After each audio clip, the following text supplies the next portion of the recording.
Saat itu juga, Tang Pilsan melesat dengan kecepatan menghantam udara, menembus jarak yang tersisa menuju Jeon Ye-won. Tubuhnya bagai tombak beracun hidup, dan dalam benaknya hanya ada satu tujuan, menyeret Lord Kultus Demonik ke dalam neraka bersamanya. Wajah Jeon Ye-won mulai menunjukkan gejala melepuh, namun ia mengangkat tangannya perlahan. Dalam sekejap, tubuh Tang Pilsan yang terus menerjang terbungkus rapat oleh lapisan ki, membekukannya di udara tanpa celah untuk bergerak. Tatapan Ye-won mengunci pada Tang Pilsan, menahannya dengan kekuatan ki telekinesis. Dari atas, Tang Pilsan menatap balik dengan kebingungan yang samar bercampur amarah. Ia bertanya-tanya dalam hati, apakah ada sesuatu yang tidak bisa dilakukan oleh Lord Kultus. Meski begitu, ia menganggap hal itu bukan masalah. Dari jarak ini, Ye-won tetap akan mati.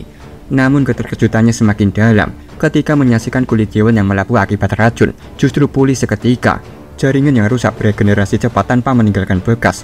Rasa kesal merayap di benaknya. Rangkaian kejadian di luar nalar ini membuatnya semakin yakin hanya satu jalan tersisa, meledakkan diri. Tubuhnya mulai membengkak, menandakan teknik terakhirnya akan dilepaskan. Ia menyeringai dalam hati, menghitung bahwa ledakan racun itu akan meliputi radius 100 meter. Cukup untuk memastikan tidak ada yang tersisa dari tubuh Ye-won, bahkan tulangnya sekalipun. Meledakkan diri ya, mana mungkin kubiarkan, ucap Ye-won dingin sambil mengalirkan kekangan yin ki pada tubuh Tang Pilsan.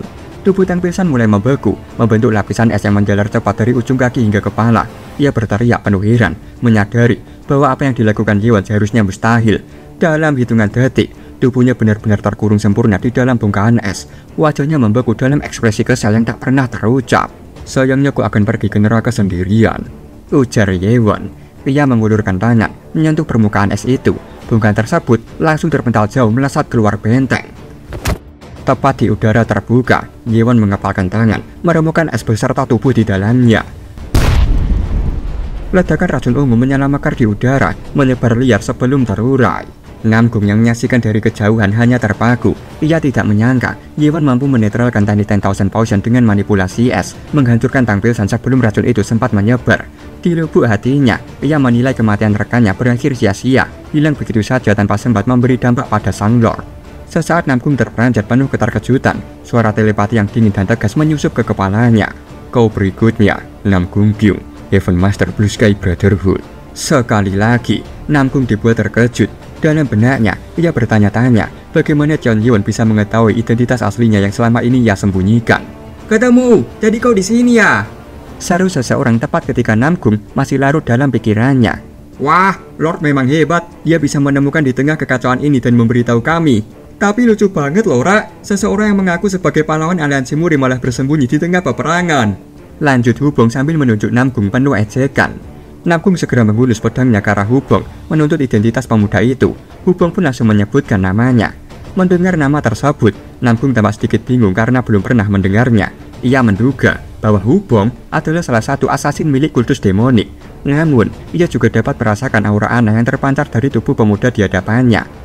Hubong mulai memasang kuda-kuda, aura api yang membara menyelubungi tubuhnya. Ia menegaskan bahwa dirinya adalah tangan kanan Sang Lord dan wakil dari Guardian Unit di kultus Heavenly Demonic. Menurutnya, ini adalah kehormatan bisa membunuh Namgung secara langsung. Namgung merapatkan bibirnya, memasang ekspresi serius. Dalam hatinya, ia merasakan aura ganjil yang menguar dari kobaran api milik Hubong. Ia tahu, meski lawannya masih muda, ia tidak boleh lengah. Sedikit kelengahan saja bisa membawanya pada bahaya besar. Sementara itu, terlihat Ye-won yang berdiri di pelataran kehormatan mengamati asap pekat dari ledakan racun Tang Pilsan. Dalam hatinya, ia menilai bahwa pertarungan sebelumnya melawan pemimpin klan Poison, Baeoh, telah memberinya pengalaman berharga. Ia sadar, jika racun itu sempat menyebar di dalam benteng, jalannya pertempuran akan berubah total. Salah satu Grandmaster dari klan Blade God mendecakkan lidah dengan penuh rasa muak. Ia mencibir bahwa orang-orang dari aliansi Murim hanyalah segerombolan bodoh. Padahal, sedikit lagi mereka hampir berhasil membunuh Lord Kultus, namun kesempatan itu terbuang sia-sia. Meski demikian, ia menyatakan bahwa keadaan ini justru lebih baik, sebab dengan begitu, kelompoknya dapat mengalahkan Sang Lord Kultus sendirian. Tanpa membuang waktu, mereka mulai membentuk formasi, mengikuti instruksi-instruksi rahasia yang hanya dimengerti di antara mereka. Semangat tempur membara terpancar dari mata ketujuh Grandmaster itu. Begitu formasi terbentuk, serangan pun dimulai. Jeon Ye-won tetap berdiri di tempatnya, tanpa bergeser sedikit pun. Semua serangan yang datang ia tangkis dengan gerakan yang tampak sederhana, namun cukup untuk menetralkan kekuatan penuh mereka. Meski begitu, ketujuh Grandmaster itu tidak berhenti. Mereka tetap mengalirkan serangan, memaksa Lord Kultus Demonik untuk tetap berada dalam tekanan tanpa jeda. Mereka memang tidak menyangka harus menghadapi seorang master yang telah mencapai ranah hidup dan mati. Tetapi dengan teknik pamungkas mereka, Seven Star Demon God Formation, mereka yakin bisa menjatuhkannya. Bagi mereka, dalam pertarungan jangka panjang, serangan gabungan akan selalu memberikan keunggulan mutlak. Salah satu dari mereka berseru lantang bahwa sehebat apapun seorang master di ranah hidup dan mati, bukan berarti ia tidak bisa dikalahkan. Yewan hanya menanggapinya dengan senyum tipis. Terlalu banyak omong, keluarkan teknik terbaik kalian, ucap Yewan penuh tantangan. Grandmaster itu menggeram kesal, lalu segera menuruti ejekan tersebut. Ia memerintahkan rekan-rekannya untuk membunuh bajingan di hadapan mereka. Serentak, ketujuh prajurit itu mulai meneriakkan mantra formasi Seven Star bersama-sama. Tatapan Yewan menyipit, ketertarikannya mulai terpancing. Ia mengamati pergerakan mereka yang semakin sinkron. Ketujuhnya melesat dalam harmoni mematikan. Ada yang menerjang dari atas, ada yang memotong dari bawah. 7 bilah pedang utama terhunus mantap, membentuk inti dari satu teknik mematikan, Seven Star Demon God Formation. Chiang Yewan tetap berdiri di tempatnya, menangkis setiap serangan mematikan dari ketujuh Grandmaster Clan Blade God hanya dengan satu tangan. Bibirnya melengkung membentuk senyum tipis. Sambil terus bergerak, ia memerintahkan Nano untuk mencatat teknik itu dengan nama Seven Star Demon God Formation. Sistem Nano segera menganalisis setiap ayunan pedang yang menyambar, lalu menyimpannya dengan nama formasi yang diminta. Dalam sekejap, Yewan melompat tinggi, membiarkan serangan mereka menghantam tempat kosong. Dari udara, suaranya terdengar tenang namun penuh tekanan. Ia menyatakan bahwa sudah waktunya melakukan serangan balik. Salah satu Grandmaster Clan Blade God tertawa terbahak-bahak. Ia berteriak menanyakan apakah Yewan hendak melarikan diri. Namun ia bersumpah tidak akan membiarkan Lord Kultus itu kabur seenaknya. Yewan yang melayang di udara menyarungkan Wedley Dragon di punggungnya, kemudian memanggil pedang pusaka Heavenly Demon Sword. Dalam sekejap, kita membentuk naga raksasa yang melayang di udara, menatap tajam ke arah ketujuh pendekar Blade God di bawahnya. Aura mengerikan itu membuat tubuh mereka menegang, wajah mereka langsung dibasahi keringat dingin. Tubuh Yewan melesat turun, membentuk bayangan hitam yang memanjang di udara. Pedangnya terhunus dan suaranya menggema. Tenang, tak akan ada yang bisa kabur dari sini. Serangan bertubi-tubi dari Yewan mengamuk ke segala arah. Salah satu Grandmaster tersentak, menyadari bahwa Yewan memanfaatkan setiap celah kecil dalam pola serangan formasi mereka. Bukan satu demi satu, melainkan seluruhnya secara bersamaan. Pedang Yewan menarik di udara dengan presisi mematikan. Dengan teknik pedang yang tak tertandingi, ia membantai ketujuh Grandmaster Blade God sekaligus dalam satu tebasan mutlak, meninggalkan jejak kematian yang tak terbantahkan. Chiang Yewan menatap tenang ketujuh Grandmaster Clan Blade God yang kini tergeletak tak bernyawa di hadapannya. Nano segera menginformasikan bahwa Seven Star Demon God Formation berhasil ditembus dan seluruh pola serangan formasi tersebut telah tersimpan di dalam otaknya. Yewan berjalan perlahan menuju tepi pelataran kehormatan. Pandangannya menyapu ke arah anggota kultus yang masih bertarung sengit di bawah. Dalam gumamnya, ia menilai bahwa memahami teknik Clan Blade God membuatnya jauh lebih mudah menghadapi mereka. Jika kelemahan teknik itu ia tutup, lalu diajarkan kepada para pengikutnya, maka serangan semacam itu tak akan pernah lagi efektif. Ia menegaskan bahwa anggota kultus demonik harus memperkuat diri melalui peperangan ini, agar kelak sanggup mengikuti era baru yang sedang ia ciptakan. Sementara itu, di pelataran benteng, percikan terang berhamburan ketika Air Sword beradu keras mengguncang arena. Liwak terus melancarkan serangan beruntun tanpa henti. Di sisi lain, Liwak menghadapi semua serangan itu sambil menggertakkan gigi. Ia terpaksa mengakui bahwa ketua aliansi Murim ternyata mampu menandinginya. Ia sadar telah meremehkan lawannya sejak awal. Namun waktu terus menekan. Ia harus menyingkirkan Liwak secepat mungkin, lalu bersekutu dengan 7 Grandmaster untuk menjatuhkan pemimpin kultus demonik. Namun di tengah duel sengit itu, pandangannya menangkap sesuatu yang membuatnya terperanjat. Dari arah pelataran kehormatan, ia menyadari Chiang Yewan telah berdiri tegak setelah menuntaskan pertarungan dengan 7 Grandmaster. Aura mereka sama sekali tak terdeteksi lagi. Liwak menggertakkan giginya, wajahnya menegang. Ia sadar sudah tidak memiliki pilihan lain selain mengeluarkan kartu pamungkas.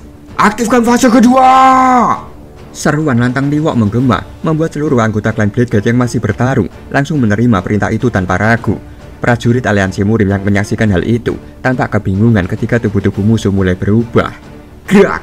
Baju para prajurit Clan Blade God robek satu persatu, terkoyak oleh tekanan tubuh yang membesar drastis. Otot-otot mereka mengembang, urat-urat menegang, dan aura ganas memancar dari seluruh tubuh.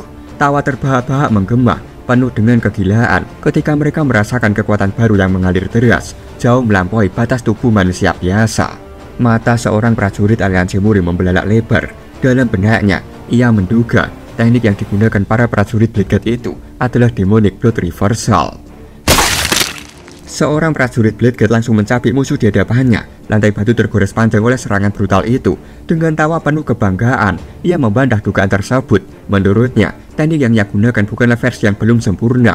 Dengan lantang, ia menegaskan bahwa teknik miliknya telah disempurnakan dan kini dikenal sebagai Divine Bloodguard Reversal. Sementara itu, Namgung yang tengah bertarung sengit melawan Hubong sempat teralihkan pandangannya. Ekspresi wajahnya menegang ketika menyadari perubahan tubuh pasukan Blackguard. Ia segera mengenali bahwa itulah kartu tersembunyi mereka. Fakta bahwa mereka mengeluarkannya sekarang berarti mereka sudah terdesak. Menyaksikan itu, Namgung sadar ia tidak bisa lagi menyimpan kartu asnya lebih lama. Tangannya merogoh ke balik baju, mengeluarkan sebuah alat menyerupai seruling. Ia meniupnya sekeras mungkin. Suara itu menggema di tengah kekacauan medan perang. Para prajurit Blue Sky Brotherhood yang mendengar segera memahami perintah sang master. Mereka mengeluarkan sebuah alat menyerupai suntik dari balik pakaian, menusukkan benda itu ke leher mereka sambil berseru lantang, "Demi langit biru." Satu persatu suntikan itu menembus kulit mereka. Seketika mata para prajurit berubah menjadi merah menyala. Aura buas memancar dari tubuh mereka. Prajurit kultus yang melihat kejadian itu sempat kebingungan. Mereka segera menerjang maju untuk menghentikan apa yang tengah terjadi. Tebasan pedang telah dilancarkan. Tangan musuh jatuh menghantam lantai batu. Namun, yang lebih mengerikan, musuh yang kehilangan lengan itu justru langsung membalas dengan ayunan pedang penuh kekuatan yang tak masuk akal. Prajurit kultus berusaha menahan tebasan itu, namun tubuhnya bergetar hebat. Kekuatan yang ia hadapi kini jauh melampaui batas normal, yang membuatnya semakin ngeri. Lawan di depannya sama sekali tidak menunjukkan rasa sakit, meski baru saja kehilangan lengannya. Dalam hatinya, ia mulai bertanya-tanya, apakah yang ia hadapi ini masih bisa disebut manusia? Sorotan beralih pada pertarungan sengit antara Marakyum dan Yunggang. Pedang Yunggang menebas deras, namun yang terbelah hanyalah bayangan. Marakyum sudah lenyap dari posisi itu, dan kini muncul tepat di belakangnya. Yunggang kembali menebaskan pedangnya, tetapi Marakyum menunduk gesit, lalu mencengkram erat gagang pedangnya.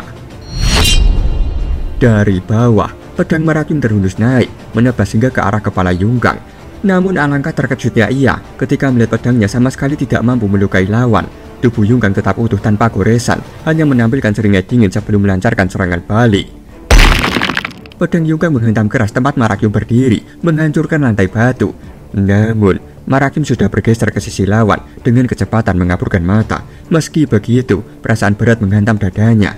Tubuh Yunggang seolah sekeras berlian, sulit ditembus. Marakyum sadar, ia harus mendorong kekuatannya sampai batas terjauh jika ingin menembus pertahanan monster itu. Yunggang memaki, menyebut Marakyum bajingan karena terus-menerus menghindar.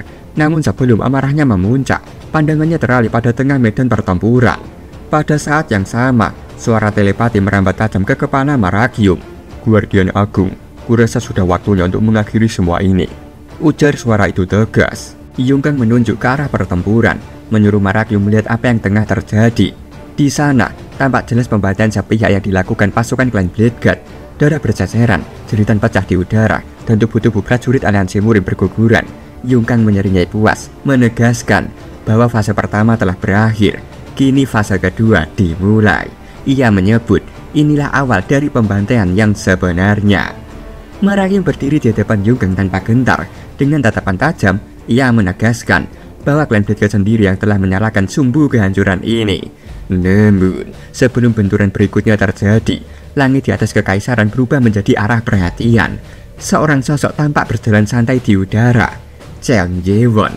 Langkahnya begitu tenang, seolah permukaan tak kasat mata menopang kakinya. Semua mata terbelalak melihatnya, tak percaya dengan apa yang disaksikan. Void Step Teknik. Limok menyadari perbedaan besar antara teknik Yewon dengan pijakan sementara menggunakan Ki. Apa yang ia lihat bukan sekedar tipuan atau manipulasi energi. Rasanya benar-benar seperti Yewon berjalan di udara. Liwak dengan wajah menegang, menggertakkan giginya. Ia menyebut Yewon sebagai bajingan dan bertanya-tanya apa sebenarnya yang sedang direncanakan oleh Lord Kultus itu. Cheon Yewon menatap seluruh musuhnya dari ketinggian. Dengan ketenangan penuh wibawa, ia menegaskan bahwa segala sesuatu yang akan terjadi mulai saat ini hanyalah konsekuensi dari perbuatan mereka sendiri. Cheon Yi-won mengangkat tangannya ke bawah, mengarahkannya pada musuh-musuh yang memenuhi dalam benteng. Seketika, tekanan dahsyat menjalar, membuat tanah bergetar hebat. Para musuh merasakan tubuh mereka seolah ditindih beban tak kasat mata. Senjata-senjata mereka tiba-tiba bergetar, lalu satu persatu terlepas dari genggaman. Pedang-pedang itu melayang ke udara, terisap ke langit, meninggalkan pemiliknya dalam kepanikan. Liwa yang melihat pasukannya kanan kabut segera berteriak agar tetap waspada. Ia menegaskan bahwa Yeon sedang mencoba menjatuhkan pedang mereka. Namun, seiring Yeon mengangkat tangannya dengan kendali penuh, ratusan pedang yang melayang di udara mulai terbalut sword ki. Bilah-bilah itu berkilau, bergetar, lalu mengarah ke bawah seakan siap menghujam bumi. Para pahlawan aliansi Murim hanya bisa menengadah. Mulut mereka terbuka lebar, tak percaya dengan pemandangan di depan mata. Mereka bergumam bahwa itu semua adalah sword ki murni, sesuatu yang seharusnya mustahil dilakukan. Bahkan Limok dengan wajah tegang bertanya-tanya apakah manusia sungguhan mampu melakukan hal semacam itu. Ratusan pedang melayang mengitari Yeon dari kejauhan. Ia tampak seperti Raja Iblis yang berdiri di langit, siap menghakimi musuh-musuhnya kapan saja. Dengan tenang, Yeon memerintahkan Nano untuk menguji target. Multi-lock system segera aktif. Wajah demi wajah musuhnya, baik Blue Sky Brotherhood maupun Clan Blackguard, berubah menjadi tanda sasaran mutlak. Yeon menyeringai, lalu suaranya bergema dari langit. Hal terakhir yang kalian lihat adalah satu-satunya teknik yang pernah kuberi nama Heavenly Sky Flash. Tangannya menegang, energi hitam menyala liar dari tubuhnya. Pusaran ki berkumpul di setiap ujung bila air sword yang melayang di udara. Seakan langit sendiri bergetar menahan ledakan yang akan datang. Matilah. Vonis kematian itu keluar dari bibir Yeon, dingin dan tanpa ampun. Dari ujung setiap pedang, cahaya biru pekat memancar, melesat seperti ratusan sinar laser. Kilatan itu membelah udara, menghantam ke permukaan. Tubuh para prajurit musuh berlubang, terkoyak dan tercacah dalam sekejap. Jeritan lenyap digantikan oleh bunyi daging yang terbelah. Mereka yang tidak cukup kuat bertahan langsung mati di tempat, tak sempat mengeluarkan teriakan terakhir. Benteng kekaisaran berubah menjadi ladang pembantaian dalam satu kedipan mata.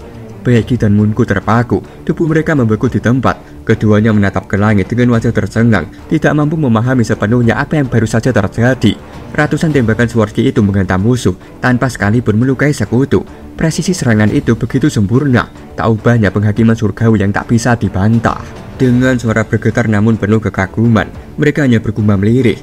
Sang Lord sungguh menakjubkan.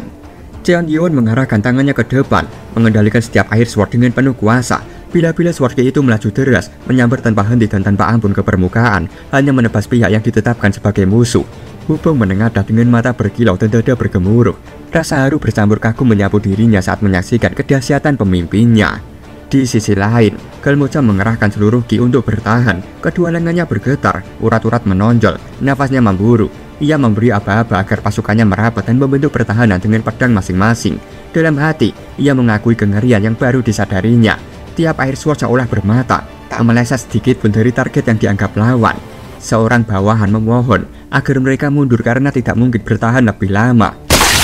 Sebelum saran itu ditindaklanjuti, kepala bawahan tersebut terhantam oleh air sword yang menukik dari langit. Tubuhnya ambruk seketika, darah muncrat ke udara. Galmocha tercekat. Pedang ki itu baru saja melenyapkan seorang master dalam satu tebasan. Seketika, firasat maut menyergapnya. Refleksnya menahan satu air sword yang menyambar.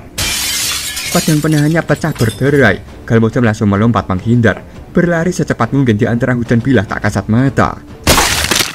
Belum jauh melangkah, sebuah air sword lain menebas kakinya. Ia tersungkur keras, tubuhnya gemetar hebat. Dengan sisa tenaga ia merangkak, berusaha bangkit sambil menahan getir. Dalam benaknya, ia pernah meyakini bahwa gabungan kekuatan tiga faksi semestinya cukup untuk menaklukkan satu orang, sekalipun orang itu seorang master di ranah hidup dan mati. Tapi kenyataan di hadapannya mematahkan keyakinan itu. Satu sosok saja sudah menjadikan medang perang sebagai ladang pembantaian sepihak. Di atasnya, sebuah air sword menukik dari langit. Lintasannya lurus dan dingin, mengunci posisi bandit 18 River Family yang tak lagi bisa menghindar. Di kejauhan, Limok menyaksikan pemandangan di sekitar dengan wajah menegang. Kesadarannya mengkristal pada satu kesimpulan. Figur yang dahulu hanya menjadi legenda, Sang Heavenly Demon, telah sungguh-sungguh kembali ke Jianghu. Tekanan auranya memenuhi benteng, dan setiap kilatan air sword dari langit memateri kenyataan yang tak bisa dibantah siapapun.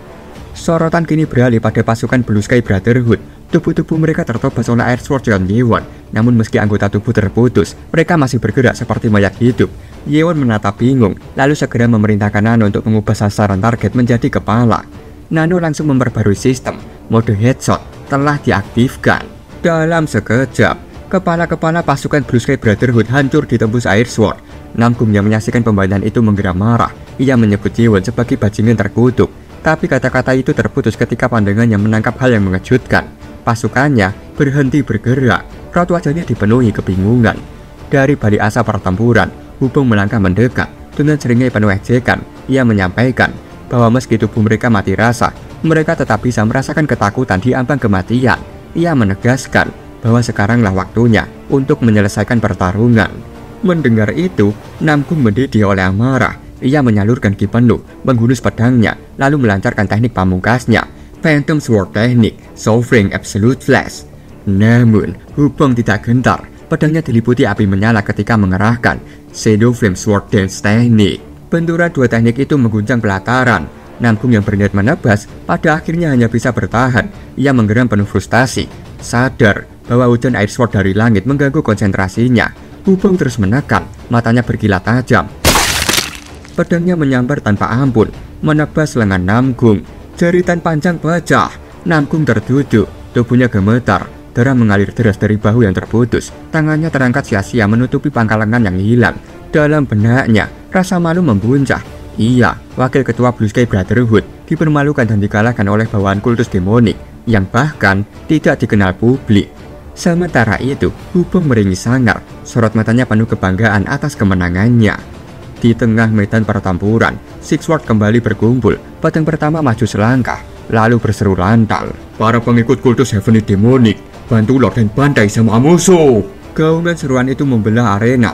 Six Sword langsung bergerak. Bila mereka berkilat, memimpin pasukan kultus demonik untuk menghantam habis-habisan musuh yang tersisa. Pertempuran seketika berubah menjadi pembantahan mutlak. Doklim yang mulai panik segera mengirimkan telepati ke Liwok. Ia menegaskan bahwa jika pertarungan terus berlanjut, kekalahan sudah jelas di depan mata, sehingga satu-satunya pilihan mereka hanyalah mundur. Namun Liwok menggertakkan giginya. Sorot matanya penuh kebencian. Ia menolak mundur dan menyatakan bahwa masih ada satu langkah terakhir. Yungkang menoleh bingung, bertanya apa maksud dari pernyataan itu. Liwok lalu menegaskan bahwa saat ini Cheon Yewon tengah mengendalikan 200 pedang dalam bentuk aura proyektil Sword Ki, sebuah teknik yang jelas-jelas menguras ki secara drastis. Ia menekankan, tak peduli seberapa kuat sosok itu, Yewon tetaplah manusia, dan ki manusia pasti memiliki batas. Karena itu, ia memerintahkan para master untuk bertahan sedikit lama. Seolah menjawab perkataannya, tiba-tiba Yewon melepaskan teknik Air Sword-nya. Pedang-pedang di langit kehilangan daya, cahaya Sword Ki padam, dan pedang mulai berjatuhan satu persatu dari langit, tak lagi disokong oleh energi. Melihat fenomena itu, para prajurit Clan Bladeguard langsung bersorak penuh semangat. Mereka menyerukan bahwa energi milik Lord Kultus Demonik telah habis. Pandangan mereka menengadah, dan benar saja, sosok Cheon Yewon tampak terjatuh dari udara, seakan tidak lagi mampu bertahan. Melihat kesempatan emas itu, Liwok menoleh ke arah Yewon dan berseru bahwa inilah saatnya yang mereka tunggu. Tanpa ragu, para master Clan Bladeguard yang sebelumnya menghadapi para guardian kultus segera meninggalkan posisi mereka dan melompat ke udara, melesat lurus ke arah Yewon. Hubung yang menyaksikan pemandangan itu mendadak pucat. Ia berteriak panik, lantang memperingatkan Sang Lord bahwa bahaya mendekat. Di langit, Liwok, Dokyuk, dan Yungkang sudah melesat dengan kecepatan penuh. Pedang mereka terhunus, siap menghabisi sosok Heavenly Demon Emperor. Kau lengah, Cheon Yewon. Aku sudah menunggu momen ini, seru Liwok dengan seringai tajam, penuh kepuasan, yakin bahwa inilah akhir dari monster yang mereka benci. Namun, seruan itu hanya dibalas Yewon dengan senyuman tipis. Detik berikutnya, Demon Ki meledak dari tubuhnya, menguar deras ke segala arah seperti badai hitam yang menelan langit. Formless Sword segera termanifestasi di kedua tangannya. Tangan kanan menyala dengan api yang membara, membakar udara di sekitarnya. Tangan kiri diselimuti es yang dinginnya menusuk tulang, seolah membekukan jiwa siapapun yang melihatnya. Mata Liwok yang tersembunyi di balik kain hitam kini terbelalak hebat. Rasa kaget bercampur ngeri mengguncang hatinya. Ia bertanya-tanya, bagaimana mungkin bajingan itu, Cheon Yewon, masih memiliki energi sebanyak ini. Dan barulah ia menyadari kebenarannya. Dengan gigi terkatup keras, Liwok memahami bahwa sejak awal Bajingan itu sengaja memancing mereka bertiga untuk menyerangnya bersamaan. Do-kyung menggertakkan giginya, sadar sepenuhnya bahwa tidak ada lagi jalan untuk mundur. Baginya, satu-satunya pilihan hanyalah membunuh Lord Kultus Demonik di hadapan mereka. Pandangannya mulai membara, energi mengalir deras hingga tubuhnya dipenuhi aura tajam. Bersamaan dengan itu, ia dan juga mengeluarkan teknik Extreme Art of the Blade God. Dari bentuk pertama hingga ke-6, membentuk serangan gabungan yang begitu mematikan. Yewon menahan hantaman mengerikan itu dengan Heavenly Demonic Sword Art. Tebasan mematikan Do-kyung dan Yonggang yang berbatu tak mampu menembus pertahanannya. Sementara itu, Liwa melangkah maju dengan wajah muram. Ia melepaskan penutup kain dari matanya. Sorotnya menyala penuh dendam atas saudaranya Li Bae. Dari titik buta Yewon, ia melesat cepat, menggunakan pedangnya dengan niat membunuh. Aura bencinya meledak, menyalurkan teknik Extreme Art of the Blade God, bentuk ke-7, Ultimate Delightful Martyr Blade. Namun Yewon tidak tinggal diam, tangan kirinya bergerak, mengayunkan pedang dengan Formless Sword yang dipadukan teknik Extreme Art of the Blade God, bentuk ke-4, Ultimate Destruction Blade. Benturan mengerikan itu mengguncang udara. Yewon berhasil menahan jurus pamungkas milik Liwa dengan tenang. Namun yang membuat ketiganya terkejut bukanlah kekuatan benturan itu, melainkan kenyataan pahit yang baru mereka sadari. Jeon Yewon ternyata menguasai Extreme Art of the Blade God. Sorot mata mereka membelalak tidak percaya. 3 master dari klan Blade God yang mengerahkan kemampuan tertinggi mereka justru dihadang begitu tenang tanpa secuil pun kegenaran dari sang Heavenly Demon Emperor. Dari permukaan, orang-orang terpaksa menutupi wajah mereka dengan tangan. Aura dari tabrakan pedang itu begitu dahsyat, dentumannya membuat udara bergetar, seakan benteng kekaisaran akan runtuh kapan saja. Hubung hanya bisa mengintip dari sela lengannya. Tubuhnya bergetar hebat saat merasakan aura pedang yang begitu gila. Limok pun terperangah, matanya penuh ketakjuban sekaligus keheranan. Tak percaya melihat Yewon menahan begitu banyak teknik pamungkas sekaligus, bahkan melawan mereka bertiga dalam satu waktu. Sementara itu, Namgung tetap terdiam di tempatnya. Dalam benaknya, ia hanya berharap 3 master klan Blade God itu benar-benar bisa menumbangkan Lord Kultus. Namun yang terlihat di lapangan justru sebaliknya. Efek tebasan mereka menghancurkan lantai dan dinding benteng, meninggalkan retakan dan reruntuhan. Aura liar terus berpendar di langit, berkecamuk seakan siap meledak kapan saja. Do-kyung yang masih beradu pedang dengan Yewon mulai menunjukkan kecemasan. Dalam benaknya, ia bertanya-tanya tentang api hitam yang berkobar di pedang Yewon. Api itu jelas mendominasi, bahkan lebih kuat dibandingkan Triforce Flame miliknya yang selama ini ia banggakan. Di sisi lain, Yonggang terus mengiris dengan pedangnya, berusaha menembus pertahanan Sang Lord. Sementara Liwa mengerahkan seluruh tenaganya. Ia sendiri harus mengakui bahwa teknik Yewon jauh lebih presisi dibanding miliknya. Yang membuatnya makin terheran adalah bagaimana Yewon bisa menguasai Extreme Art of the Blade God. Padahal, teknik itu seharusnya hanya diketahui oleh Blade Lord dan 6 master tertinggi klan Blade God. Ditambah lagi, pedang es hitam itu membekukan setiap jalur yang dilaluinya. Rasa dinginnya seakan mencengkram jantung, membuat nafasnya tercekat. Liwa sadar, jika pertempuran ini terus berlanjut, ia tak yakin bisa bertahan menghadapi serangan berikutnya. Namun jika ia goyah sekarang, keseimbangan kekuatan jelas akan runtuh seketika. Kemarahan pun membuncah. Ia sangat kesal, merasa lemah di hadapan Lord Kultus. Serangan gabungan yang semula diyakini bisa menjatuhkan lawan, ternyata tak mampu menundukkan ranah hidup dan mati yang benar-benar berada di luar nalar. Tatapan Yewon lalu beralih ke Yonggang. Dalam benaknya, ia menilai bahwa pedang es hitam, Black Force Blade miliknya, akan jauh lebih efektif jika diarahkan pada si rambut merah itu. Dengan satu gerakan, Yewon memukul mundur Limok. Tubuh musuh itu terhempas, wajahnya kemudian diinjak tanpa ampun seperti sampah di bawah kakinya. Menggunakan pijakan itu, Yewon melesat cepat bagaikan bayangan hitam, langsung menggunakan Black Force Blade ke arah Yonggang. Yonggang hanya terdiam pasrah, sepenuhnya sadar bahwa kali ini mustahil baginya untuk menghindar. Tidak mungkin kau bisa menembus tubuhku. Teriakan Yonggang bergema, tawanya terbahak-bahak penuh keyakinan ketika pedang Yewon menghantam tubuhnya. Namun ekspresi congkak itu segera pudar. Peluh dingin menetes deras di wajahnya ketika menyadari sesuatu yang tak terduga. Es hitam milik Yewon telah menjalar cepat, menyebar, dan membungkus seluruh tubuhnya. Dalam sekejap, tubuh Yonggang terbelah, cerita nyaring memekakan telinga, darah memuncrat dari mulutnya. Tubuhnya yang membeku runtuh, terjun bebas dari udara lalu menghantam permukaan dengan benturan keras yang memokikan arena.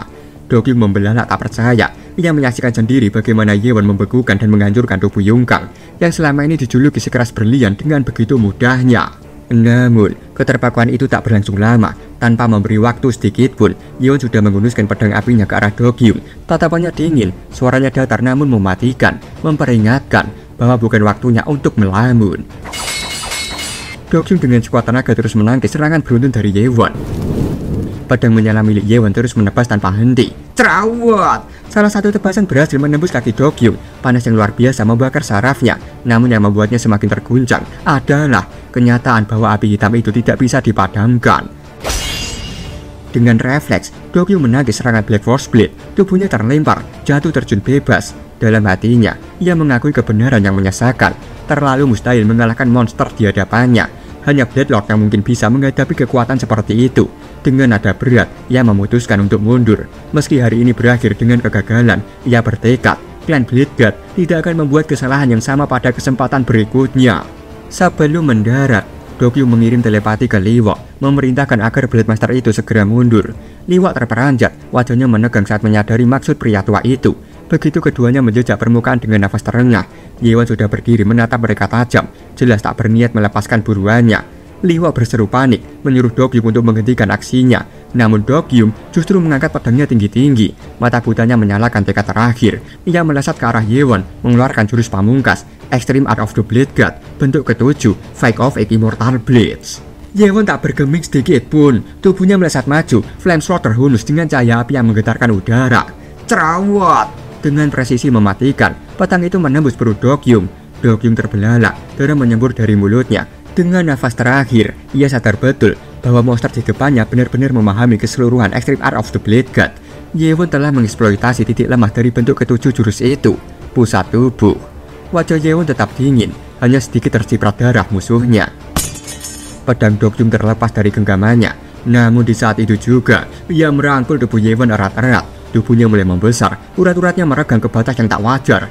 Teknik terlarang, Divine Bloodguard Reversal, telah ia lepaskan sepenuhnya. Dokyung memeluk tubuh Yewon semakin erat, urat-urat di lengannya menegang. Ia berteriak lantang, menyatakan bahwa Yewon telah jatuh ke dalam perangkapnya. Dan mulai sekarang, Heavenly Demon Emperor itu tidak akan bisa mengamuk lagi. Dengan suara menggema, ia memerintahkan pasukan klan Bladeguard untuk segera menyebar, menegaskan bahwa pertarungan ini sudah berakhir.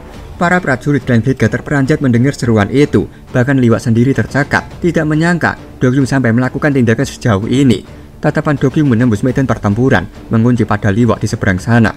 Dengan nada berat penuh tekad, ia bergumam bahwa mereka bertiga telah melakukan semua yang bisa dilakukan di sini dan menyuruh sang Blade Master untuk kembali ke markas serta melaporkan langsung pada Blade Lord. Liwok hanya terdiam, giginya bergemeletuk menahan emosi. Dalam hatinya, ia menegaskan bahwa ini belum berakhir. Ia membalikan badan dan bersumpah bahwa klan Bladeguard akan mempersiapkan segalanya lebih matang demi kesuksesan rencana agung berikutnya. Ia melompat tinggi ke udara, suaranya lantang memerintahkan seluruh pasukan untuk mundur dan menyebar ke segala arah. Ma Rakyung dan Wang Jing menatap gerakan itu dengan seringnya tajam, jelas tidak akan membiarkan musuh kabur begitu saja. Pasukan kultus segera menghadang. Sebuah tangan prajurit musuh tertebas melayang ke udara. Namun wajah prajurit kultus justru dipenuhi keterkejutan ketika melihat musuh yang terpotong itu tetap bergerak menjauh. Tubuh mereka berlari tanpa gentar meski kehilangan anggota badan. Sementara itu, Ma Rakyung dan Wang Jing melesat mengejar Liwok. Tetapi sebelum sempat mendekat, barisan prajurit klan Bladeguard mendadak menghadang mereka, mengulur waktu. Dalam sekejap, Liwok sudah semakin jauh, lalu menghilang dari benteng kekaisaran. Di sisi lain, Dokyung masih terus memeluk Yewon dengan sisa tenaganya. Tubuhnya bergetar hebat, giginya terkatup rapat menahan sakit. Yewon dengan tatapan dingin mulai menggerakkan tangannya, mencengkram lengan Dokyung dan memaksa membuka pelukan itu. Dokyung merasakan otot-ototnya terkoyak, kekuatan lengannya runtuh di bawah tekanan. Padahal tubuhnya sudah melampaui seniman bela diri terkuat di Jianghu. Namun tetap tak berdaya, ia mulai menyadari kenyataan pahit. Jian Yewon telah berada di ranah yang tak terjangkau, sebuah level kekuatan yang tak terhingga. Yewon mencengkram tangan Dokyung dengan kekuatan yang menghancurkan. Tatapannya menajam, seringnya liar terukir di bibirnya, seakan menikmati penderitaan musuhnya. Tubuh Dokyung bergetar hebat, keringat deras mengucur membasahi tubuh renta itu. Urat-urat di lengannya menonjol, tulangnya mulai retak di bawah tekanan yang tak tertahankan. Ia sadar tak lagi mampu melawan, namun dalam benaknya ia sudah melakukan yang terbaik, menahan Yewon selama mungkin agar Blade Master dapat melarikan diri. Kini yang tersisa hanyalah mengorbankan diri. Kepala Dokyung mulai membengkak, menegang seperti hendak meledak. Dengan teriakan parau penuh tekad, ia berseru lantang bahwa dirinya akan menyeret Lord Kultus Demonik bersamanya ke neraka. Namun Yewon hanya tersenyum dingin. Ia menyatakan kebosanannya mendengar ucapan yang sama dari setiap musuh yang berhadapan dengannya. Seketika, Kilatan listrik bertegangan tinggi meledak, menghantam tubuh Dokyung tanpa ampun. Pria tua itu kejang-kejang, terbakik sejenak, lalu kulit dan dagingnya hangus, kepalanya botak, dan gosong terbakar. Grok! Yeon mencengkram tangan Dokyung. Ia mencabut lengan itu, seakan mencabut umbi dari tanah. Darah memercik liar membasahi lantai batu. Di luar benteng, beberapa kilometer jauhnya, Liwa sudah berlari jauh meninggalkan medan perang. Nafasnya terengah, wajahnya muram diliputi rasa malu. Dalam hatinya ia tak pernah menyangka akan mengorbankan rekan-rekannya sesama master, bahkan para bawahannya, hanya untuk melarikan diri. Tetapi demi bertahan hidup, ia tak punya pilihan lain. Kini yang terpenting adalah melapor pada Blade Lord dan menyusun rencana baru demi kebangkitan klan Bladeguard. Ia menggertakkan giginya, hatinya penuh amarah. Dalam benaknya, ia menyatakan bahwa Sang Lord Kultus boleh merasa puas sekarang, tetapi orang-orang yang memiliki banyak hal untuk dilindungi juga menyimpan kelemahan yang tak terhitung. Ia ingin melihat apakah Cheon Yeon tetap tak tergoyahkan setelah kehilangan hal-hal yang paling berharga. Sesaat setelah pikiran itu muncul, wajahnya mendadak menegang, mulutnya memercikan darah, langkahnya terhenti, kakinya lemas hingga tubuh terhuyung jatuh ke tanah. Dengan penuh keterkejutan, ia bertanya-tanya dalam hati, mengapa pedang api hitam tiba-tiba menembus dadanya. Ia menyebut semua ini mustahil. Ia telah berlari sejauh 1 kilometer dari benteng, namun pedang itu dilempar Yeon dengan presisi gila, menusuk tepat ke jantungnya. Sebelum kesadarannya menghilang, pertanyaan terakhir bergaung dalam benaknya, apakah pria itu benar-benar manusia? Tubuh Liwa tergeletak kaku, matanya terbuka membatu, nafas terakhirnya telah hilang, meninggalkan tubuh yang dingin dan hampa. Dengan itu, 3 master klan Bladeguard telah benar-benar binasa. Latar beralih 2 km di luar benteng kekaisaran, di tebing Jeonghun Gunung Baekhyun, 2 sosok berdiri mengamati dari kejauhan. Salah satunya berpakaian serba hitam dengan topi caping bertirai, berdiri tegak penuh wibawa. Di belakangnya, seorang pria berbalut perban menatap gusar, lalu bergumam lirih menyatakan bahwa benteng terlalu jauh untuk terlihat jelas. Ia bertanya-tanya, apakah Blade Lord benar-benar bisa melihat benteng dari jarak ini. Ia memperhatikan Blade Lord sudah cukup lama tidak menoleh ke arah lain, seolah matanya terpaku pada benteng. Ia sendiri tidak bisa melihat apapun, bahkan ketika berusaha memfokuskan pandangan. Sosok bertirai hitam itu bukan lain adalah Blade Lord, pemimpin klan Bladeguard. Aura membara keluar dari tubuhnya, menekan udara sekeliling. Pria berbalut perban merasakan amarah yang menguar, dan dengan panik, ia bertanya, apakah ada sesuatu yang dilihat oleh Sang Lord. Dengan suara bergetar, ia mengulang pertanyaannya lebih lantang. Apakah rencana besar klan Bladeguard mendapat gangguan? Blade Lord tetap terdiam lama, matanya tersembunyi di balik tirai caping. Saat akhirnya bergumam, suaranya dipenuhi kekesalan. Dari pemilihan putra mahkota di istana kekaisaran hingga penyusupan ke dalam 3 faksi besar, semua strategi yang disempurnakan bertahun-tahun kini hancur berantakan. Ia mulai menggenggam gagang pedangnya. Satu tebasan dilepaskan, membelah udara dengan suara menggelegar. Si perban terperanjat hebat, wajahnya segera ditutupi lengan karena hantaman energi yang begitu kuat. Dalam satu ayunan saja, pedang Blade Lord membelah bukit-bukit di hadapannya seakan-akan teriris kertas tipis.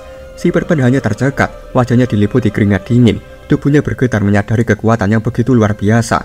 Dalam hatinya muncul dugaan, mungkinkah Blade Lord telah menembus batas manusia, mencapai ranah ilahi, ranah yang setara dengan ranah hidup dan mati. Blade Lord kembali menyarungkan pedangnya, lalu berbalik sambil memberi isyarat untuk pergi.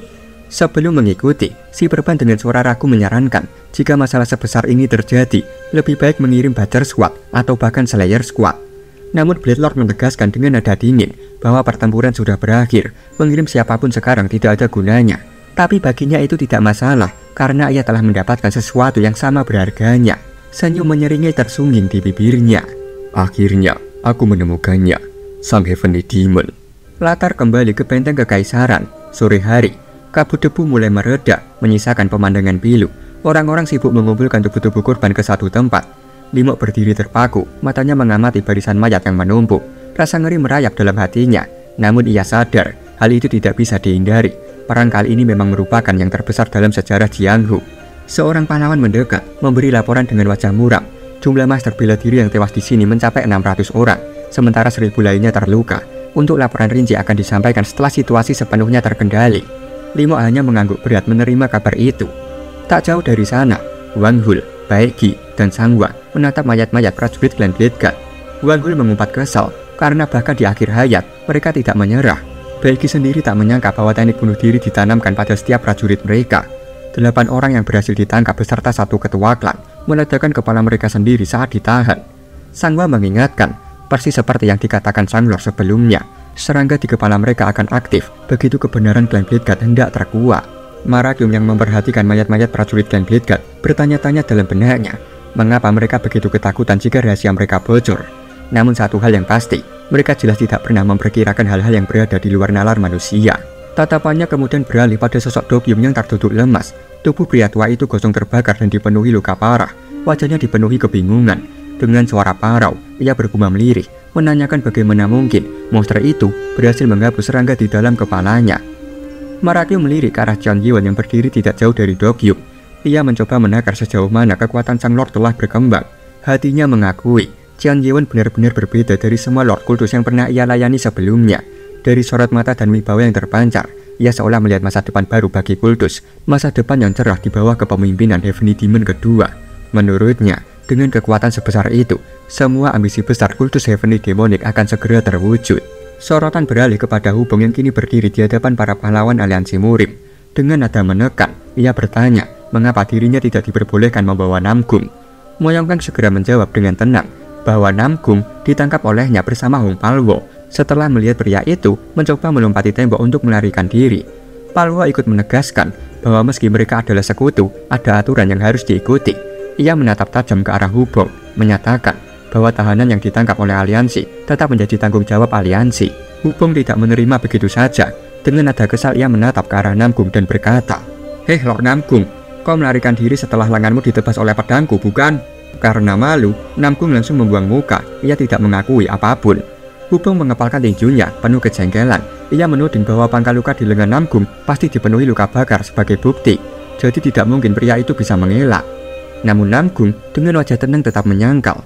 Ia menyatakan bahwa dirinya ditangkap saat bertarung melawan Moyongkang dan Palwo dan mengaku tidak mengerti apa yang dimaksud Hubong.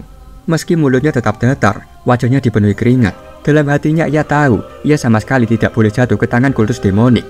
Jika itu terjadi, mereka pasti akan menyiksanya sampai mati untuk mengorek seluruh informasi tentang Blue Sky Brotherhood. Masih belum selesai ya?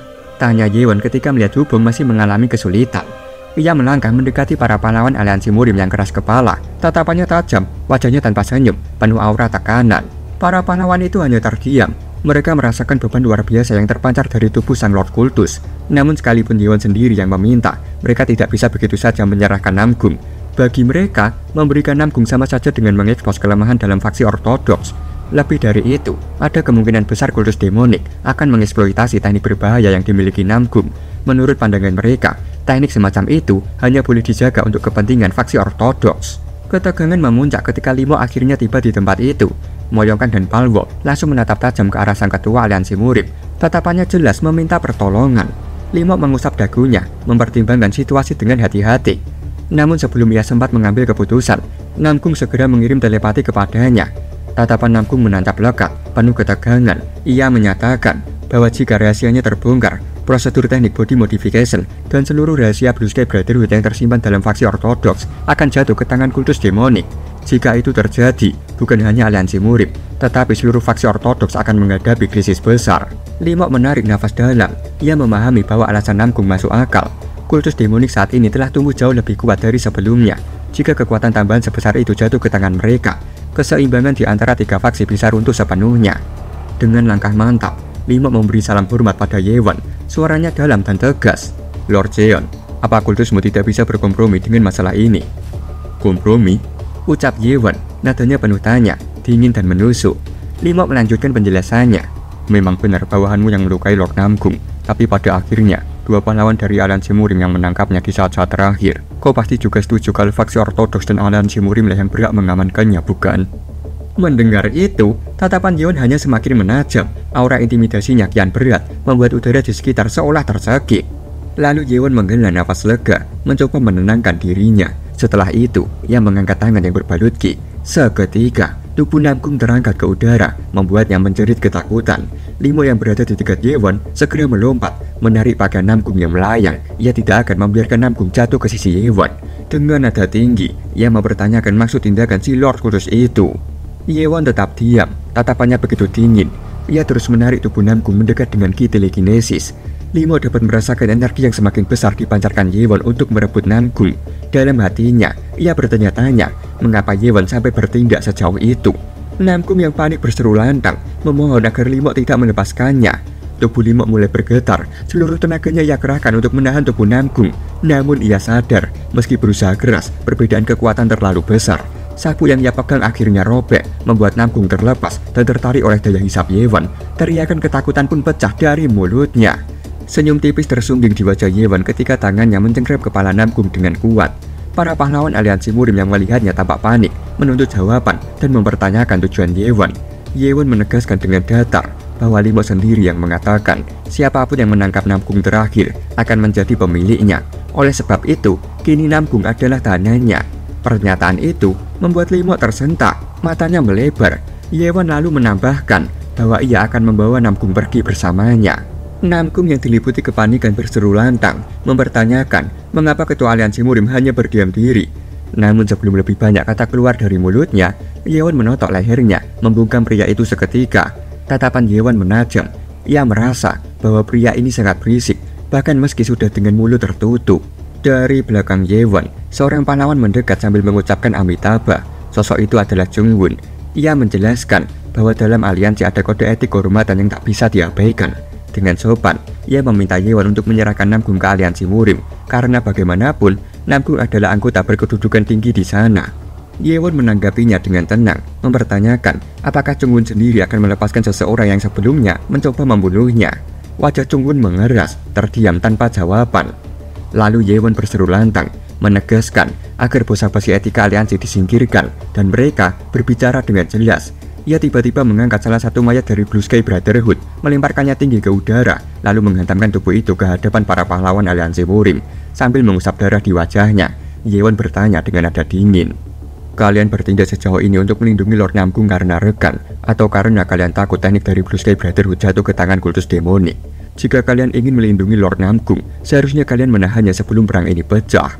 Limo menggertakkan giginya, tak mampu menyangkal ucapan Yewon. Dengan wajah menegang, ia akhirnya membuka suara. "Lord Cheon, aku akan bicara dengan jujur. Seperti yang disaksikan semua orang di sini, teknik itu terlalu berbahaya. Seperti yang kau katakan, aliansi khawatir tentang potensi penyalahgunaan teknik ini oleh kultus demonik." Mendengar pernyataan itu, Moyong Kang menoleh pada Palwo. Ia segera menyadari strategi sang ketua aliansi. Lebih dulu mengakui keadaan agar tercipta alasan kuat bahwa pemimpin kultus demonik tidak bisa membawa Namgung. Dengan inisiatif itu direbut, Yewon kehilangan pijakan untuk memaksakan kehendaknya. Tak lama kemudian, Zuge, salah satu pahlawan aliansi Murim, maju mendekat. Ia menatap Yewon tajam dan berkata bahwa aliansi hanya peduli pada kemungkinan penyalahgunaan teknik. Jika Yewon benar-benar tidak memiliki niat buruk, ia menyarankan agar Namgung dihabisi sesuai hukum Murim, karena membawa Namgung hanya akan menimbulkan kecurigaan. Mendengar hal itu, Limo mengangguk ringan. Dalam hatinya, ia memuji alasan yang dilontarkan salah satu pahlawan, sebab alasan itu membuat Yewon tidak lagi memiliki landasan untuk mengambil Namgung. Situasi jelas akan memaksa Yewon mengalah, dan ia yakin pemimpin kultus itu tidak akan bisa menyatakan niat buruknya di hadapan para pahlawan aliansi Murim. Limo merasa keuntungan kini berada sepenuhnya di pihak mereka. Jika Yewon menyerahkan Namgung, maka aliansi Murim akan mempelajari teknik itu. Namun jika Yewon memaksakan kehendak, maka aliansi akan menyebarkan rumor bahwa kultus demonik berniat menyalahgunakan teknik berbahaya itu. Yewon menghela nafas ringan, lalu membenarkan perkataan Limo maupun Zuge. Para Sixfold yang menyaksikan ketegangan itu semakin terdiam, bertanya-tanya dalam hati apakah Sang Lord benar-benar menyetujui permintaan aliansi Murim. Zuge tersenyum dalam hatinya, yakin bahwa pihaknya telah memenangkan perdebatan. Ia memberi hormat kepada Yewon, lalu menyampaikan bahwa Yewon benar-benar menjadi contoh yang bijaksana bagi para pahlawan. Ia pun segera memanggil bawahannya dan menyuruh mereka mengambil Namgung. Namun Yewon menyuruhnya menunggu sebentar. Dengan tenang, ia menyatakan bahwa masih ada anggota Blue Sky Brotherhood berpangkat tinggi yang tersembunyi di dalam aliansi Murim, termasuk pemimpinnya. Jika mereka dibiarkan melarikan diri atau bergerak tanpa pengawasan, maka Blue Sky Brotherhood berpotensi kembali menjadi ancaman bagi kultus demonik. Ia menegaskan bahwa jika hal itu sampai terjadi, maka dirinya akan menganggapnya sebagai kehendak aliansi, dan aliansi Murim akan menanggung konsekuensi dari apa yang terjadi. Para pahlawan tertegun mendengar pernyataan itu. Mereka mengira ucapan tersebut adalah ancaman. Namun mereka paham, Chen Yeo tidak bermaksud mengancam secara langsung dan memilih mengabaikannya untuk saat ini. Zuge hanya berdiam ringan, lalu memberikan jaminan bahwa tidak akan ada sesuatu pun yang menimbulkan bahaya bagi kultus demonik. Yewan mengangguk dan menyerahkan Namgung kepada para pahlawan. Namgung bersyukur dalam hati, setidaknya nyawanya masih aman. Kini ia berada dalam genggaman seorang prajurit aliansi Murim untuk diamankan. Namun tiba-tiba Namgung mengerang, wajahnya menegang kaku hingga membuat prajurit itu kebingungan. Sekejap kemudian, sebuah sword key telah menembus dahinya dengan ngeri. Tubuhnya terjatuh ke tanah, tewas seketika. Para pahlawan tersentak bukan main melihat hal itu. Zuki langsung berseru lantang menuntut penjelasan apa maksud John Yewan. Padahal sang lord telah setuju menyerahkan Namgung. Yewan hanya menyeringai, menyatakan bahwa ia tidak pernah mengatakan akan menyerahkan Namgung dalam keadaan hidup. Melihat tindakan itu, para Sixward justru merasa lega. Mereka tidak meragukan sang lord yang tidak kenal ampun sedikit pun. Hubung dengan wajah eleknya, nyengir gila sambil terbahak dalam hati. Lord tidak akan pernah membiarkan apapun dalam genggamannya pergi begitu saja. WK. Limo berseru lantang, menilai tindakan Yewan sebagai penghinaan. Namun Yewan menanggapi dingin, menegaskan bahwa apa yang ia lakukan sepenuhnya sesuai dengan perintah mereka, tanpa ada unsur penghinaan sedikit pun. Namgung yang terbakar amarah dibuat semakin bingung dengan maksud Yewan. Yewan kemudian menjelaskan bahwa justru aliansi sendirilah yang menyarankan daripada menjadikan Namgung sebagai tahanan, lebih baik membunuhnya sesuai hukum Murim. Zuki tercekat mendengar itu, rahangnya mengeras, giginya bergemeletuk menahan kekesalan, tangannya mencengkram gagang pedang erat-erat, menegaskan bahwa bukan itu yang ia maksud sebelumnya. Tiba-tiba, Marakyu muncul di tengah ketegangan. Suaranya tajam saat memperingatkan Zuki bahwa pria itu kini sedang berada di hadapan sang Heavenly Demon. Wajah Zuki seketika dipenuhi peluh dingin, tubuhnya menegang ketika Raja Kegelapan muncul di hadapannya. Aura yang terpancar darinya terasa seperti pedang yang menyayat tenggorokan. Marakyu menatap tajam penuh intimidasi, lalu bertanya, "Apa kau berniat berbohong di hadapan Heavenly Demon? Jika kau berniat demikian, aku tidak akan memaafkanmu." Hubong yang menyaksikan hanya bisa berkedip ngeri melihat aura tajam yang menguar dari Marakyu, sosok yang tampak siap menyerang kapan saja. Dari pelataran benteng, pasukan kultus demonik mulai bersiaga. Pahlawan aliansi Murim yang merasakan tekanan kehadiran mereka segera sadar bahwa kini mereka telah terkepung. Mata seluruh prajurit tertuju ke pelataran kehormatan, hanya menunggu satu perintah untuk menyerang. Zuki yang cemas segera mengirim telepati kepada Limo, menanyakan langkah yang harus diambil. Wajah Limo menegang, urat-uratnya menonjol ketika ia berpikir keras di tengah amarah yang membuncah. Saat itu, Yewan menegaskan bahwa jika ketua aliansi harus berhadapan dengan musuh internal di dalam barisan mereka, maka lebih baik menerima mayat para pengkhianat itu. Dengan begitu, Limo tak perlu lagi khawatir teknik Blue Sky Brotherhood disalahgunakan oleh orang dalam aliansinya sendiri. Kesadaran menghantam Limo, ia akhirnya mengerti bahwa sejak awal Yewan tidak pernah berniat mengambil teknik itu. Senyum tipis terbit di bibir Yewan. Dalam hatinya, ia bergumam bahwa dirinya sama sekali tidak membutuhkan teknik body modification karena pencipta teknik itu telah berada di dalam kultus demonik. Zuki mengepalkan tangannya erat. Ia dilanda kebingungan saat menyadari situasi kini berbalik. Rencana yang ia susun justru menjadi senjata makan tuan. Dengan begini, aliansi Murim terpaksa memburu sisa-sisa Blue Sky Brotherhood demi kepentingan kultus demonik. Ia merasa bahwa faksi ortodoks, bahkan seluruh Jianghu, kini berada dalam genggaman Cheong Yewan. Chung Wun pun menyadari sesuatu. Tujuan sebenarnya Lord Kultus Demonik sejak awal adalah kekuatan yang tersembunyi di balik Blue Sky Brotherhood. Dan sekarang, Kultus Demonik bahkan telah memiliki alasan sah untuk menyerang aliansi Murim. Limo masih tertegun, dilanda perasaan campur aduk antara kagum dan kesal. Menyaksikan kekuatan Kultus Demonik saat ini, ia harus mengakui bahwa mereka benar-benar berbeda dari Kultus Demonik yang selama ini ia kenal. Mereka bukan lagi kekuatan yang bisa ditangani oleh aliansi Murim. Bagi aliansi Murim, keadaan kini berada di titik tanpa harapan. Sebagian besar pasukan sudah gugur, termasuk barisan White Cloud. Sementara di pihak Kultus Demonik, hampir seluruhnya masih hidup. Bahkan jika gilingan besar itu diabaikan, keberadaan satu sosok saja sudah cukup mengguncang Jianghu, yaitu keberadaan Sang Demon God. Limo sempat mengira bahwa peristiwa hari ini akan mengubah keseimbangan dunia persilatan. Namun kenyataannya, perubahan itu justru memberi keuntungan mutlak kepada pemimpin Kultus Demonik. Ia akhirnya mengakui bahwa inilah era baru, era bagi Sang Heavenly Demon. Setelah memikirkan hal itu, Limo menyampaikan kepada Yewan bahwa aliansi Murim tidak berniat menyalahgunakan teknik terlarang tersebut. Dan karena Yewan telah menyelesaikan permusuhannya dengan Namgung, maka aliansi tidak akan mempermasalahkan hal itu lebih jauh. Zuki yang menyadari kenyataan tersebut tampak kesal. Pada akhirnya, mereka terpaksa menundukkan kepala. Limo hanya bergumam dalam hati, meminta maaf kepada para pahlawan. Ia tahu sudah tidak ada pilihan lain. Jika konflik semakin meningkat, aliansi Murim tidak akan bisa memprediksi bencana apa yang akan mungkin terjadi selanjutnya. Zuki mengangguk ringan, memahami keputusan ketua aliansi. Bahkan seorang pendekar sejati pun sanggup menahan diri untuk menjadi tawanan musuh, asalkan ia masih memiliki kesempatan untuk menanti waktu kebangkitan. Sekali lagi, Limok memberi hormat kepada Yewon. Lord Jeon, jika kau merasa tidak senang tentang masalah Lord Namgung, aku, sebagai ketua aliansi Murim, secara resmi meminta maaf atas nama aliansi Murim. Jadi tolong, tarik pasukanmu, dan mari kita diskusikan masa depan. Mendengar itu, Yewon mengangkat tangannya, memberi isyarat pada pasukannya untuk menurunkan senjata. Seketika, seluruh prajurit kultus menerima perintah itu, dan berbalik meninggalkan pelataran kehormatan. Melihat pasukan kultus yang menurunkan senjata, para prajurit aliansi menghela nafas lega, seolah terbebas dari cengkraman maut yang menekan dada mereka sejak awal. Yewon yang melihat situasi sepenuhnya berada di bawah kendalinya, bergumam dalam hati. Aku sudah memberikan intimidasi yang cukup, sebaiknya berhenti di sini. Meski kami memenangkan pertempuran ini, kami belum sepenuhnya menghadapi kekuatan penuh Clan Blade God Sigmartial.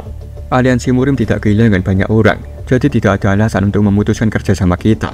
Aliansi ini masih layak untuk dimanfaatkan. Latar berganti ke ibu kota Kekaisaran Great Ming, Istana Jianan, aula utama. Di sana, Jenderal Utara dan seorang Kasim tengah menghadap sang kaisar. Mereka membawa 2 bom yang berhasil dijinakan. Terlihat, Su Taekyung duduk di singgasana putra mahkota. Dalam benaknya, ia menyunggingkan senyum bangga. Akhirnya, posisinya sebagai putra mahkota berhasil diamankan. Namun ia sadar bahwa saat ini bukan waktunya untuk memamerkan kemenangan itu. Sementara itu, wajah sang kaisar tampak gelap dan tegang. Suaranya meninggi saat menyebut organisasi bela diri yang memiliki bahan peledak ini. Benda mematikan yang seharusnya hanya untuk keperluan militer, namun justru ditanamkan di bawah Jin Seong. Ia tidak menyangka mereka merencanakan tindakan sekeji itu di sebuah pertemuan yang diperuntukkan bagi putra mahkota dan para pejabat kekaisaran. Kemarahan sang kaisar pun memuncak. Ia menganggap perbuatan itu sudah tidak bisa dimaafkan lagi, apalagi diabaikan. Ia berseru lantang, memanggil para pengawal, lalu memerintahkan prajurit bersulam untuk memimpin pasukan pemusnahan Clan Blade God Sigmartial.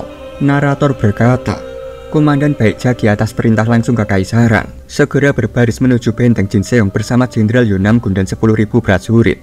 Untuk pertama kalinya sejak berdirinya kekaisaran, perang secara resmi diumumkan melawan sebuah sekte bela diri. Namun, apa? Mereka mundur? Kenapa mereka kembali hanya beberapa jam setelah berangkat? Seru sang kaisar dengan penuh keterkejutan. Seorang prajurit segera menyampaikan bahwa Komandan Baekjagi meminta izin untuk bertemu. Sang kaisar langsung memerintahkan agar komandan tersebut masuk. Baekjagi melangkah masuk dengan wajah tegas, lalu berlutut di hadapan kaisar. Ia memberi salam hormat, menyatakan kesetiaannya. Kaisar segera menanyakan alasan kembalinya pasukan begitu cepat dari tugas.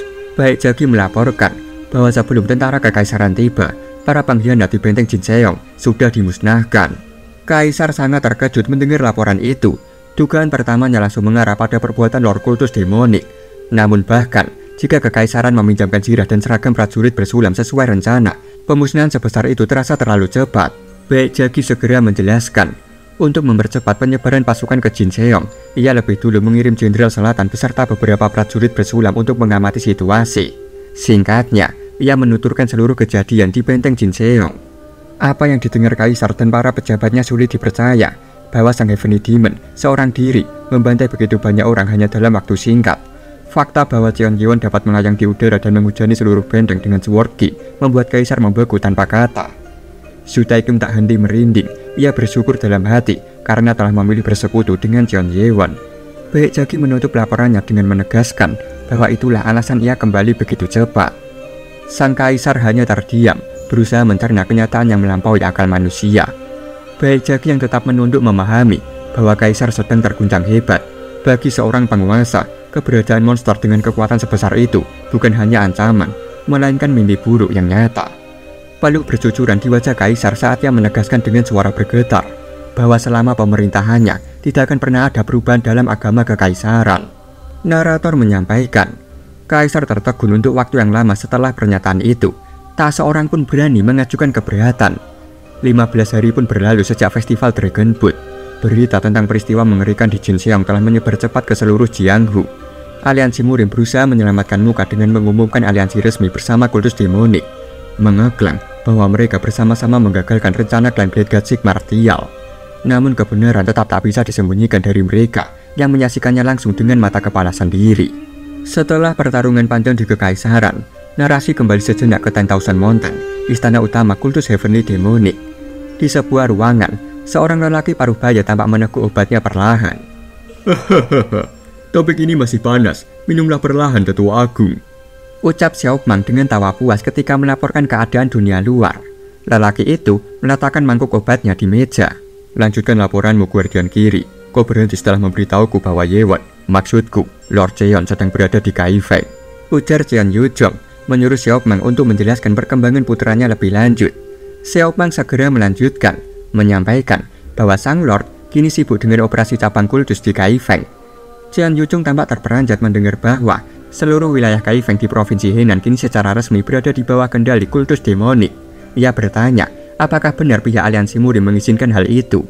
Xiao Mang terkekeh menjawab bahwa soal izin sama sekali tidak penting karena mereka memang tidak punya pilihan lain. Narator berkata, setelah kultus Heavenly Demonic secara resmi dinyatakan sebagai agama Saka Kaisaran Great Ming, sebuah dekret kerajaan dikeluarkan untuk mendirikan cabang kultus di ibu kota Kekaisaran Kaifeng. Aliansi murim di hadapan publik menerimanya dengan dalih menghormati perintah kaisar dan menjaga aliansi. Namun kenyataannya, dengan para pemimpin Blue Sky Brotherhood diburu dan dibinasakan, kekuatan mereka telah berkurang hampir 30%. Memutuskan aliansi hanya akan membuat mereka terkepung musuh di semua sisi. Maka, mereka terpaksa menerima keadaan tersebut. Xiao Mang meringis puas, menegaskan bahwa semua itu hanya mungkin terjadi berkat pertunjukan kekuatan luar biasa Sang Lord selama pertempuran di Jinseong. Jian Yuzhong yang mendengar kabar itu bergumam dalam hati. Baru 3 hari sejak ia sadar dari komanya, namun ia masih belum bisa terbiasa dengan suasana baru ini. Ingatannya terpecah-pecah setelah pertarungan melawan pemimpin klan Bladeguard, membuatnya sulit menyesuaikan diri. Begitu banyak hal terjadi ketika ia tidak sadarkan diri, hingga dirinya merasa asing di dunia yang telah berubah. Bahkan, terdengar aneh baginya ketika semua orang kini memanggilnya Tetua Agung. Namun yang lebih mengejutkannya adalah kenyataan bahwa anak itu telah mencapai ranah hidup dan mati. Setelah memikirkan hal itu, Jian Yuzhong menyampaikan bahwa gelar salah satu dari 5 pendekar terkuat seharusnya bukan lagi miliknya, melainkan milik Lord saat ini. Mendengar ucapan itu, Xiao Mang hanya berdiam kecil sebelum menanggapi. Tetua Agung, mohon maaf, tetapi Lord saat ini sudah dianggap sebagai salah satu dari 5 pendekar terkuat. Jian Yuzhong terkejut bukan main, tubuhnya gemetar, pikirannya kalut, bertanya-tanya bagaimana mungkin keajaiban semacam itu bisa terjadi. Ia menutupi wajahnya dengan tangan dan bergumam lirih dalam hatinya. Seorang anak yang bahkan tidak pernah diajarkan seni bela diri dengan benar, apalagi diperlakukan dengan hangat, telah bangkit dengan kekuatannya sendiri untuk mencapai tingkat seperti itu di usianya yang begitu muda. Wah Yeon, aku sungguh bangga dengan putra kita. Xiao Mang hanya terdiam melihat reaksi itu. Wajah Jian Yuzhong tiba-tiba memerah ketika menyadari dirinya diperhatikan. Ia berdehem, lalu kembali bersuara dengan penuh wibawa. Jika dia sudah menjadi salah satu dari 5 pendekar terkuat, dia pasti telah mendapatkan julukan yang sesuai juga. Xiao Mang terkekeh puas, penuh kebanggaan. Hahaha, dia telah menerima julukan yang paling mulia di dalam kultus kita. Julukan yang mulia? Tanya Jian Yuzhong penuh penasaran. Demon God, Lord sekarang dipanggil sebagai Demon God. Jawab Xiao Mang dengan seringai bangga. Lagi-lagi, Jian Yuzhong dibuat merinding, tubuhnya bergetar. Mustahil, Yewon telah menjadi pemimpin kultus kedua yang meraih gelar itu setelah leluhur Heavenly Demon. Di sebuah tempat, sebuah gua yang dingin dan gelap bergema oleh langkah panik seorang bocah. Siluet kecil itu berlari tergesa, nafasnya terengah, tubuhnya penuh luka. Ia berusaha kabur dari sesuatu yang memburunya, namun tersandung bongkahan es menonjol di permukaan, lalu jatuh tersungkur keras. Darah menetes dari lengannya, membasahi lantai beku. Tubuhnya bergetar hebat karena luka parah. Tiba-tiba, seluruh gua berguncang dahsyat. Pecahan es berjatuhan dari langit-langit. Retakan menjalar di lantai membeku, seakan ada sesuatu yang hendak menerobos keluar dari bawah tanah. Dengan ledakan dahsyat, seekor monster raksasa menerobos permukaan es. Hantamannya membuat bocah itu terpental jauh, menghantam dinding hingga tubuhnya meringkuk lemah. Perlahan, ia mendongak, matanya melebar tak percaya. Di hadapannya, berdiri sesosok naga mengerikan bertaring tajam, mata menyala liar.